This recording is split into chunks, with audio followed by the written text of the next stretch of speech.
มีบัญชีโซเชียลมีเดียเข้าข่ายหลอกลงทุนที่ประสานผู้ให้บริการแพลตฟอร์มโซเชียลและหน่วยงานภาครัฐเพื่อปิดกั้นจำนวน 3,036 บัญชีปัจจุบันผู้ให้บริการแพลตฟอร์มโซเชียลมีเดียได้ปิดกั้นไปแล้ว100%ภายใน7นาทีถึง48ชั่วโมงพร้อมทั้งให้คำปรึกษาเรื่องการหลอกลวงลงทุนจำนวน 3,318 ครั้ง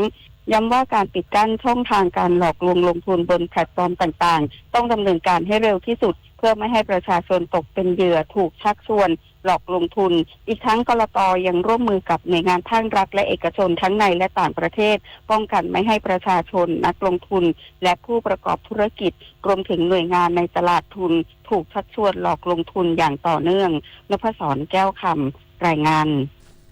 กระทรวงแรงงานเตือนนายจ้างและลูกจ้างต่างชาติเร่งต่อใบอนุญาตทำงานถึงวันที่13ธันวาคมนี้ป้องกันทำงานผิดกฎหมายนายสมาร์ท ปัทมาสุคนรองปลัดกระทรวงแรงงานแจ้งผู้ประกอบการตรวจสอบแรงงานในสังกัดที่ใบอนุญาตทำงานหมดอายุให้ยื่นต่ออายุให้แล้วเสร็จภายในวันที่13ธันวาคมนี้เพื่อป้องกันความเสี่ยงในการทำงานผิดกฎหมายซึ่งผลสำรวจขณะนี้มีการยื่นต่ออายุแล้วกว่า 400,000 คนจากทั้งหมดจำนวน 1,800,000 คนจึงย้ำในจ้างลูกจ้างให้ทยอยดำเนินการเพื่อไม่ให้ขาดสิทธิ์ทำงานเมื่อยื่นต่ออายุแล้วลูกจ้างสามารถทำงานได้ทันทีอีก2ปีจนถึงวันที่13กุมภาพันธ์ปี2570สำหรับผู้ที่ยื่นแล้วสถานะอยู่ระหว่างพิจารณาเป็นขั้นตอนปกติเนื่องจากต้องส่งข้อมูลไปตรวจสอบร่วมกับหน่วยงานที่เกี่ยวข้องและจะดำเนินการแล้วเสร็จภายในวันที่13กุมภาพันธ์ปีหน้าสำหรับผู้ที่ยังไม่ยื่นต่ออายุสามารถดำเนินการผ่านระบบอิเล็กทรอนิกส์หรือผ่านบริษัทที่ได้รับอนุญาตตามกฎหมายโดยมีค่าธรรมเนียมตามอัตราที่กำหนดเช่นค่าตั๋วลงตราวีซ่า500 บาทค่าธรรมเนียมใบอนุญาตทำงาน 1,900 บาทหากพบการเรียกเก็บเงินนอกเหนือจากนี้สามารถสอบถามหรือแจ้งได้ที่ call center 1506นิตยาคุณศิลป์รายงานสำนักงานคณะกรรมการป้องกันและปราบปรามการทุจริตแห่งชาติร่วมกับภาคีเครือข่ายเตรียมจัดกิจกรรม Good Guy Run 2025 เดือนพฤศจิกายนนี้รณรงค์สร้างค่านิยมซื่อสัตย์สุจริตและส่งเสริมสุขภาพประชาชนพลตำรวจตรีอรุณ อมรวิริยกุลรองเลขาธิการคณะกรรมการป้องกันและปราบปรามการทุจริตแห่งชาติหรือปปช.เปิดเผยว่าสำนักงานปปช.ร่วมกับองค์กรต่อต้านคอร์รัปชันประเทศไทยและสำนักงานกองทุนสนับสนุนการสร้างเสริมสุขภาพจัดกิจกรรมเดินวิ่ง Good Guy Run 2025 ต่อเนื่องเป็นปีที่ 6 ภายใต้แนวคิด Hero of the Truth ฮีโร่แห่งความจริงเพื่อรณรงค์สร้างค่านิยมซื่อสัตย์สุจริตปลุกพลังสังคมไทยต้านคอร์รัปชันควบคู่กับการส่งเสริมสุขภาพจะจัดกิจกรรมในวันที่30พฤศจิกายนนี้เวลา 4 นาฬิกาที่สำนักงานปปช.สนามบินน้ำผู้สนใจสามารถติดตามข้อมูลเพิ่มเติมได้ทาง Facebook Fanpage Good Guy Run 2025 ชวิสา ประทุมมารายงานจบข่าวนฤนาถแข็งขันอ่านรับฟังข่าวครั้งต่อไปเวลา 7 นาฬิกาค่ะติดตามข่าวที่นำเสนอไปแล้วได้ที่ www.thainews.prd.go.th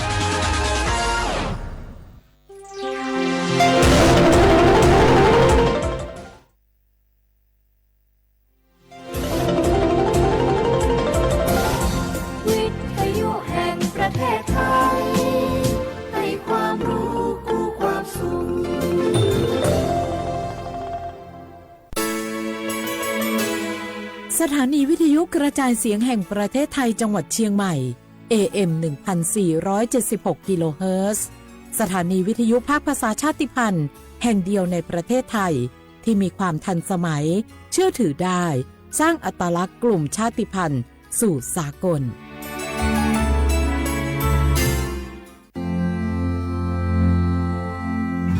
รากฐานสังคมไทยตั้งแต่อดีตจนถึงปัจจุบันเคารพเทิดทูนสถาบันพระมหากษัตริย์เป็นศูนย์รวมจิตใจที่เหนียวแน่นของคนไทยในเวลาที่เกิดวิกฤตทางการเมืองพระบารมีของพระเจ้าอยู่หัวก็ทำให้เกิดความสงบและช่วงที่เกิดวิกฤตเศรษฐกิจปรัชญาเศรษฐกิจพอเพียงของพระเจ้าอยู่หัวรัชกาลที่ 9 พระราชทานให้กับคนไทยก็ทำให้ผู้ที่น้อมนำมาปฏิบัติมีภูมิคุ้มกันและไม่เกิดความเสียหาย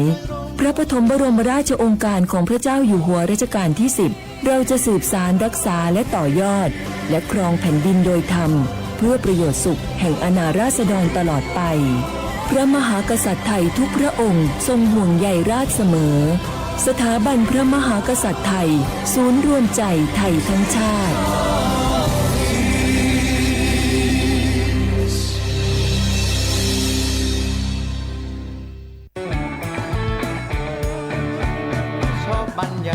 มาพี่ชนแม่วันนี้ปาร์ตี้กันให้สุดๆกันไปเลย จัดไปไหมเมาไหมครับ หรอ พ่อกลับบ้านได้แล้วเดี๋ยวพรุ่งนี้ก็ต้องไปส่งลูกไปโรงเรียนแต่เช้าอีกจะดื่มอะไรนักหนาเนี่ยนะตื่นไว้อยู่แล้วจะอะไรกันนักกันหนาขอสนุกกับเพื่อนหน่อยดิเหนื่อยมาทั้งวันแค่นี้นะพี่ไปร้านอื่นต่อไปก็ไปพี่ทำไมรถคันนี้มันขับช้าจังเลยอะแซงไปเลยพี่แซงไปไฟแดงก็พาไปเลยพี่ตรงเนี้ยมันไม่มีกล้องไม่โดนจับชัวร์เอาวะไปก็ไปเฮ้ยพี่ระวังรถบนท้องถนนการตัดสินใจพลาดเพียงครั้งเดียวอาจไปถึงความสูญเสียอย่าให้ความสนุกเพียงชั่วครู่กลายเป็นความเศร้าชั่วชีวิตด้วยความปรารถนาดีจากสำนักงานประชาสัมพันธ์ที่ 3 กรมประชาสัมพันธ์ แม่ครับมีหมาที่ไหนก็ไม่รู้เห่าอยู่หน้าบ้านเราผมวิ่งหนีเข้าบ้านเกือบไม่ทันระวังนะอย่าไปแย่หรือรังแกมันเข้าเดี๋ยวมันจะกัดหรือข่วนเอาได้แล้วถ้ามันกัดหรือข่วนจะเป็นอะไรมากไหมครับก็อาจเสี่ยงเป็นโรคพิษสุนัขบ้าได้จ้ะรู้ไหมโรคพิษสุนัขบ้าเป็นโรคติดต่อที่มาจากสัตว์เลี้ยงลูกด้วยนมเกิดจากเชื้อไวรัสพบได้ทั้งในหมาแมวลิงหนูค้างคาวกระรอกโคกระบือและไม่ใช่เฉพาะแต่หน้าร้อนเท่านั้นนะที่มีการระบาดของโรคจริงๆแล้วไม่ว่าฤดูกาลไหนก็สามารถพบโรคพิษสุนัขบ้าได้ถ้าติดเชื้อโรคพิษสุนัขบ้าจะเป็นอย่างไรครับจะมีอาการกลัวน้ำและอาการทางประสาทโดยเฉพาะที่ระบบประสาทส่วนกลางถ้าเป็นแล้วหากฉีดวัคซีนป้องกันโรคไม่ทันจะเสียชีวิตทุกรายเลยนะแล้วเราจะป้องกันได้อย่างไรครับคุณแม่ต้องระวังอย่าให้สุนัขหรือว่าสัตว์ต่างๆเหล่านี้กัดที่สำคัญหากเรามีสัตว์เลี้ยงในบ้านควรพาไปฉีดวัคซีนป้องกันโรคพิษสุนัขบ้าตามกำหนดจ้าถ้าอย่างนั้นวันหยุดนี้เราพาเจ้าช็อกกี้ไปฉีดวัคซีนป้องกันโรคพิษสุนัขบ้ากันนะครับได้เลยจ้าโรคพิษสุนัขบ้ารักษาไม่หายติดเชื้อถึงตายร่วมกันป้องกัน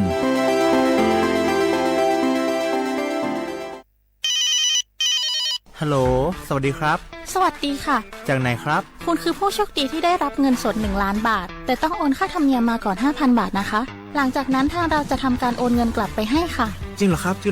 งั้นเดี๋ยวผมโอนค่าธรรมเนียมไปให้นะครับขอเลขบัญชีด้วยครับได้ค่ะคุณโชคดีมากนะคะรีบโอนค่าธรรมเนียมมาก่อนได้เลยค่ะหยุดก่อนนายจะเชื่อจริงๆหรอนี่มันหลอกกันชัดๆเลยฮะจริงเหรอหลอกยังไงอะนั่นสิเธอลองคิดดูสิว่าเราจะได้รับเงินล้านจากอะไรล่ะในเมื่อไม่ได้ไปเสี่ยงโชคหรือลุ้นรางวัลอะไรเลยจำไว้ไม่มีใครให้เงินเราฟรีๆโดยที่เราไม่รู้ตัวหรอกนะแถมยังให้โอนค่าธรรมเนียมไปให้ก่อนอีกคุณคะเราไม่ได้โกงนะคะโอนมาก่อนเดี๋ยวพิสูจน์ได้ค่ะไม่เอาละผมไม่เชื่อไม่โอนไม่คุยด้วยละกลโกงมีทุกที่จำให้ขึ้นใจอย่าเชื่ออย่าคุยอย่าโลภอย่าโอนด้วยความปรารถนาดีจากสำนักงานประชาสัมพันธ์ที่ 3 กรมประชาสัมพันธ์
小花不啦花花你呢丑梦花你节梦啊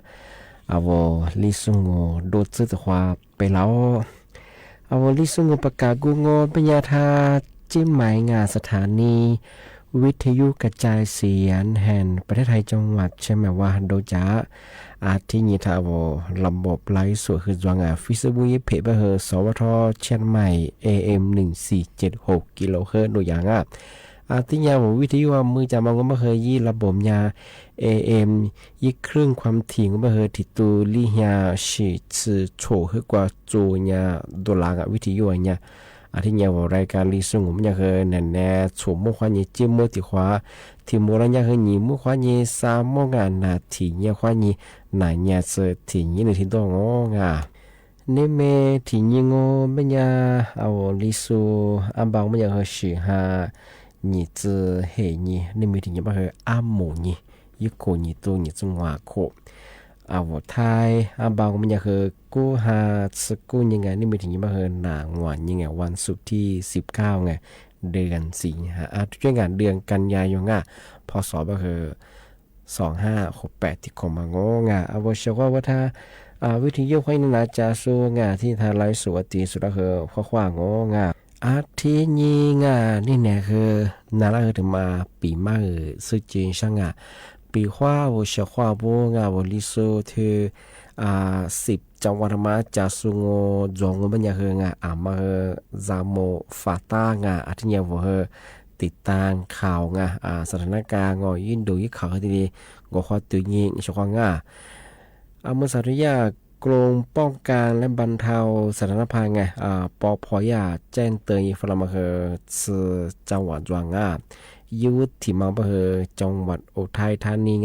อาทิตย์จังหวัดชัยนาทสิงห์บุรีอ่างทอง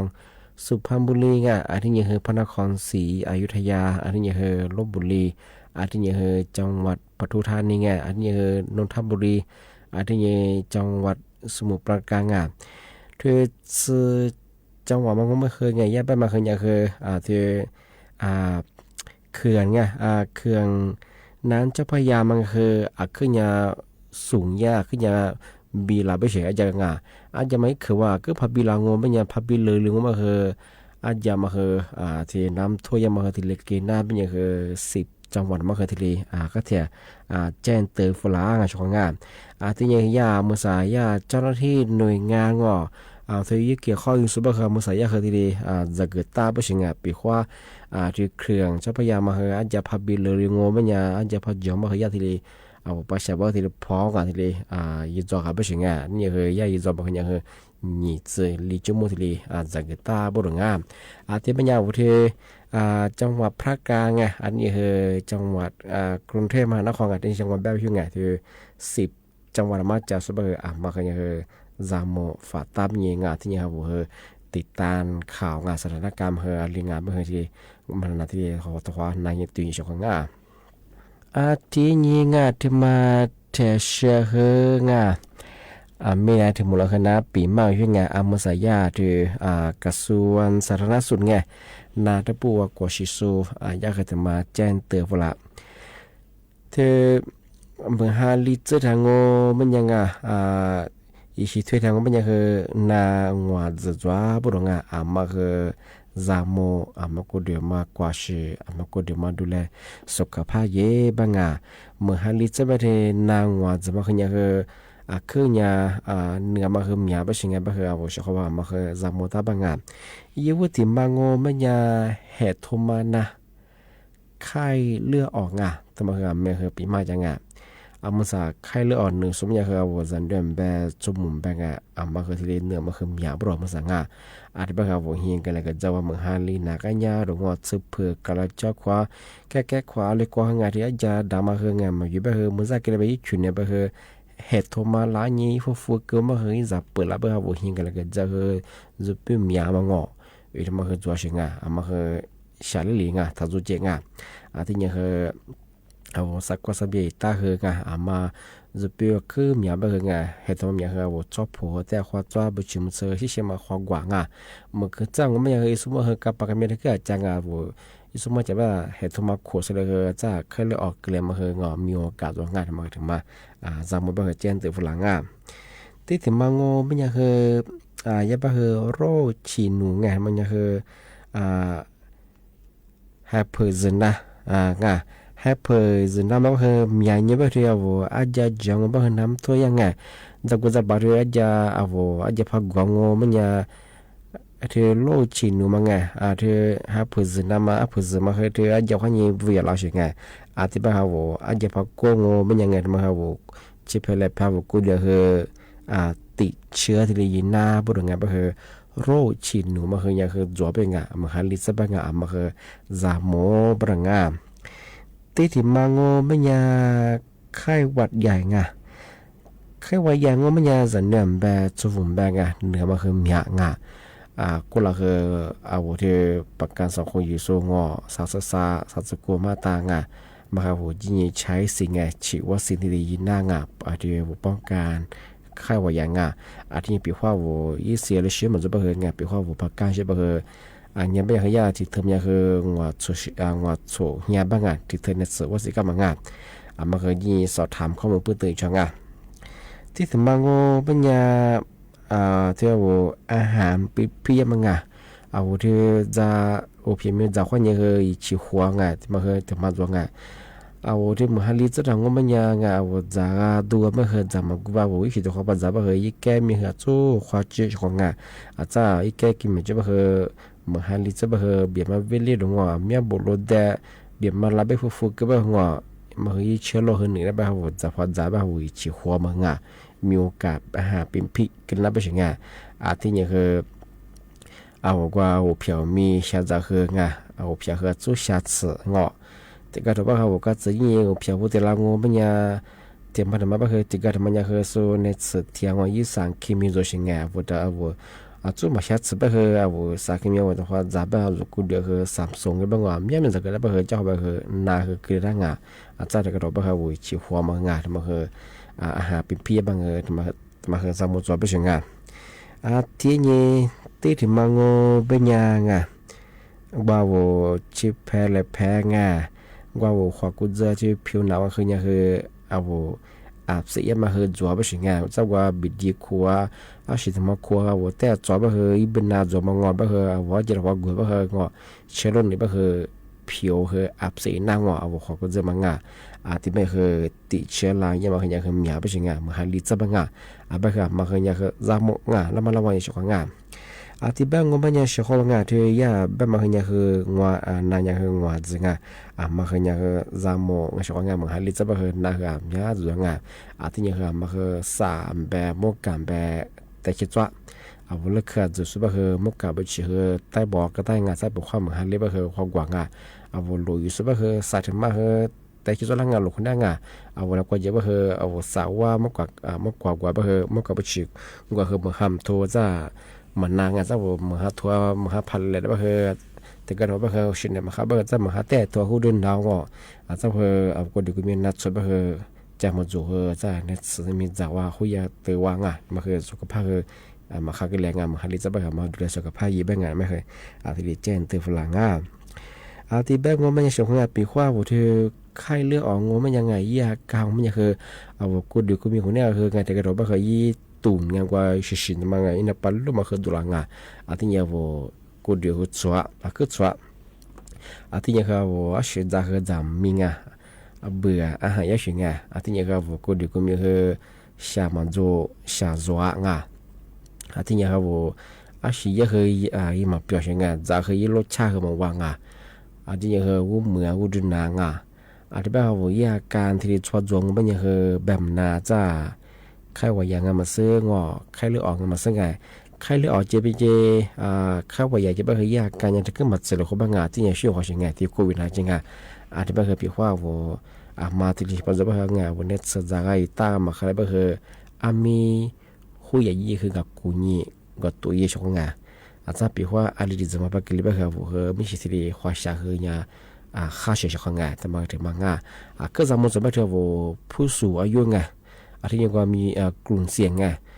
สมมติไปมาเจงสมมติไปที่โฉดซึ่งว่าคู่กับผู้ยามงานที่ยังว่ากู ก็ดูว่านาเพียนมีโจโซน้ำยาสูงเช่นมาคาโซที่นี่ที่ผมไปเที่ยวบอกว่าจำเมืองว่าที่จำเมืองก็ดูนี่ตัวโจโซบ้างที่นี่ว่าสุขภาพคือสวยมั้งที่ผมบอกคือมีความเสี่ยงคือสุดยอดสิ่งที่ว่านานมาพันหนึ่งก็คือคือ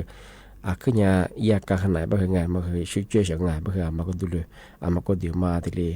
ดูแลสุขภาพเยอะเฉยงานเป็นความพันนาบางอย่างคือถ้าจุดว่ามี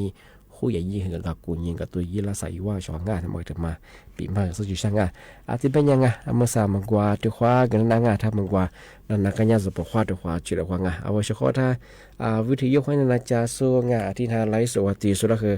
ข้างงานนี่แนวรายการลิสง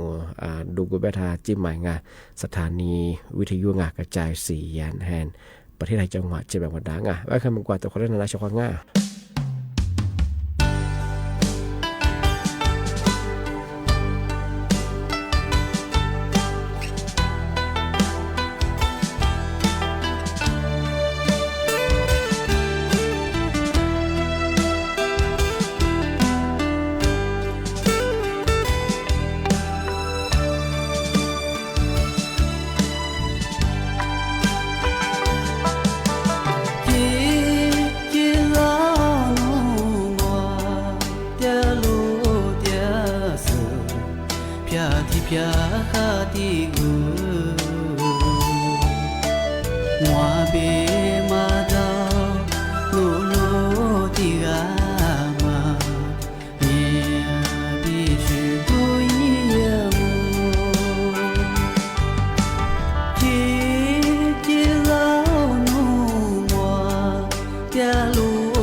怕黑你瓜，俺女飞马蹄子瓜，我就我把家是你，是那个别个国家，头是你数码过，全面可你咋得咋，不学个来一马过，也比得你富巴罗。俺女飞怕黑你瓜，俺女飞马蹄子瓜，车都对你咋咋咯，把头对你爱呀咯，头是你一马说，耍怕都一不马过，路飞把自己马过，落克落yon马木做。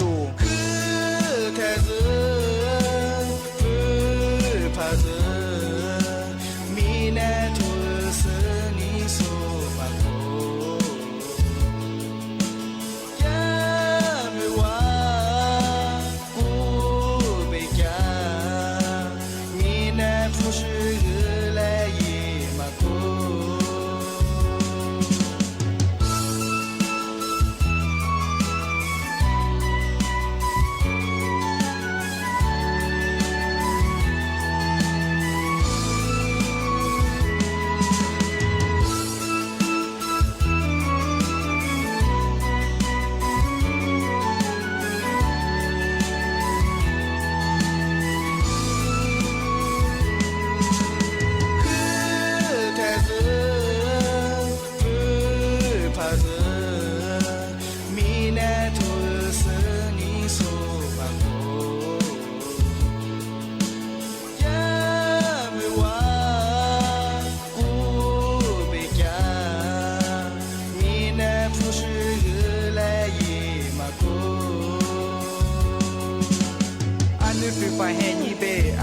dù hè nhị nhà một qua mi nè cứ gửi liều à tí giả cứ mà chưa lọ à mơ mà dù hè nhị nhà thu gửi sư ní su cô lọ sư phá cú phá đu la cháu ta phá lù phá piu la cháu lù phá từ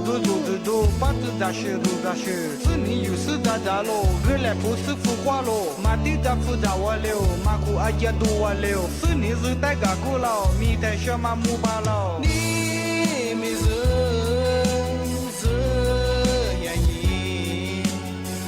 nè thu sư ní su cô ra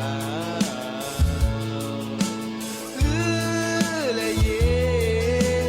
phu sư hoa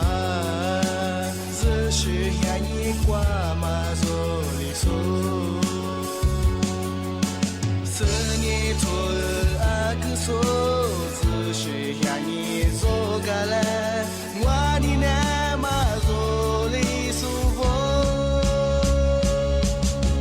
anh phải phải hay đi qua anh phải mà thì thử quaวันจะว่าบ้านยาสุดที่สุดแน่ก็อยากบอกว่าอยากกูคือนี่สู้มาโก้ช่วยมีเคยยินซาตือดาผู้ช่วยเลยยี่มาโก้อยากพี่ตื่นยิบผู้ป้าโลอันนี้phải phải hayดีกว่าอันนี้phảiมาที่ถือกว่าคือตัวที่ยี่ตาดาโลป้าตัวเป็นยี่อายาโลกูคือนี่ยี่มาโก้ชอบป้าตัวยี่มาโก้ตัวเป็นป้าตัวยี่มาโก้ลูกลูกยนต์มามุกจูอันนี้phải phải hayดีเบ้อามือมาสู่ยี่ยี่ยามุกว่านี่แน่คือเร็วอาทิตย์จากคือมาชื่อเราอามือมาสู่ยี่ยี่ยากูคือซึ่งนี่สู้ก็เราซื้อผักกูผักดูละเจ้าตาผักลูกผักผิวละเจ้าลูกผักดูผักดาชื่อซึ่งนี่อยู่ซื้อดาโลหรือแหละผู้ซื้อผู้ว่าโลมาที่จับผู้ดาวเร็วมากูอาจจะดูว่าเร็วซึ่งนี่ซื้อแต่กับกูเรามีแต่เชื่อมามูบาเราซื้อชื่อยายิ่งกว่ามาโซลิโซ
อาทีนี้ที่ถึงมาโงมิญางานนั้นนะถึงมาปีมา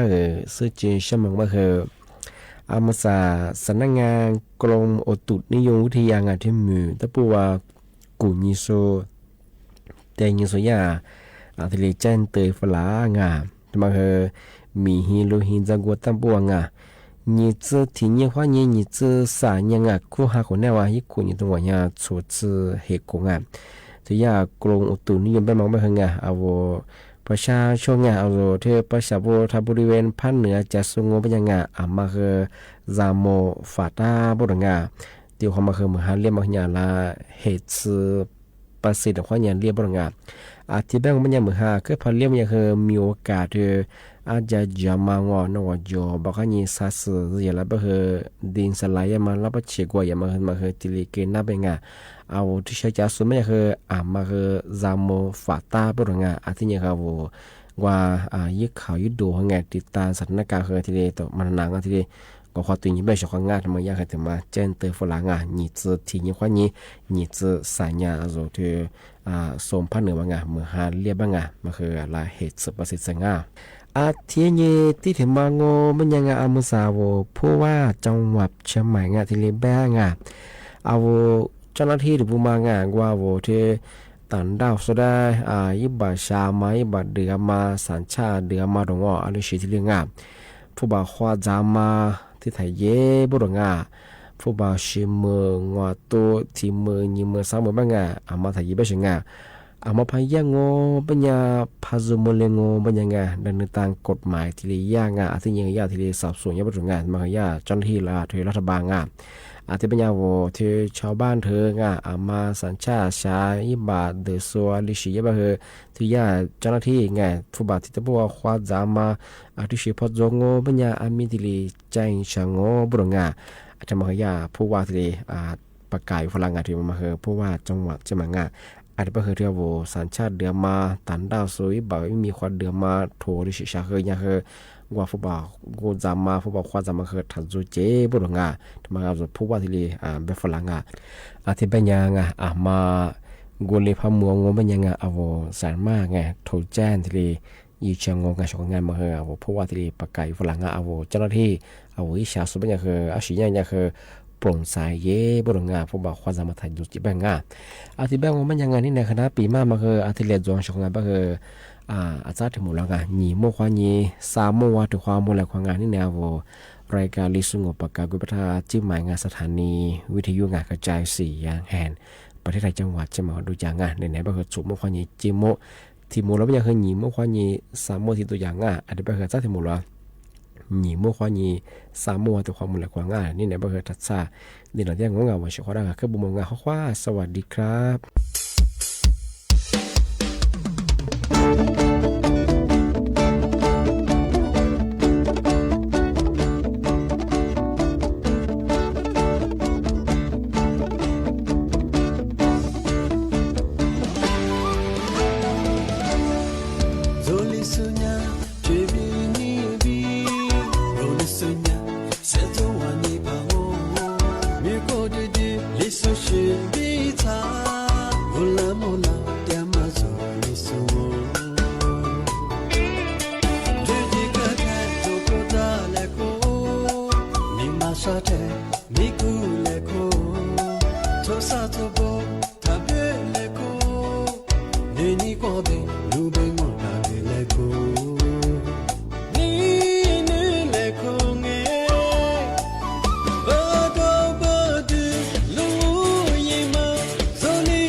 嘢起。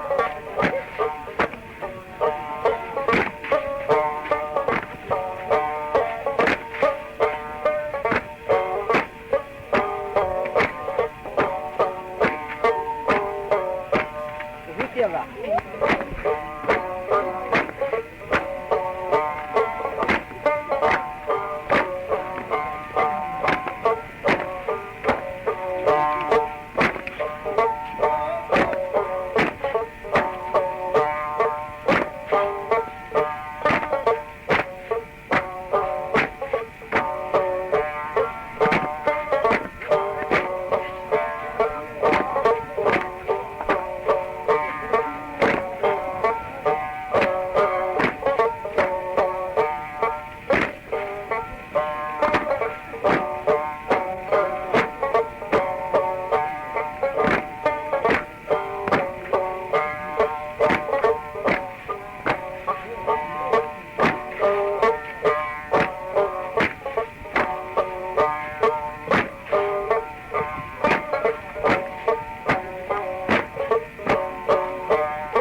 สถานีวิทยุกระจายเสียงแห่งประเทศไทยต่อไปเสนอข่าวซึ่งมีหัวข้อข่าวดังนี้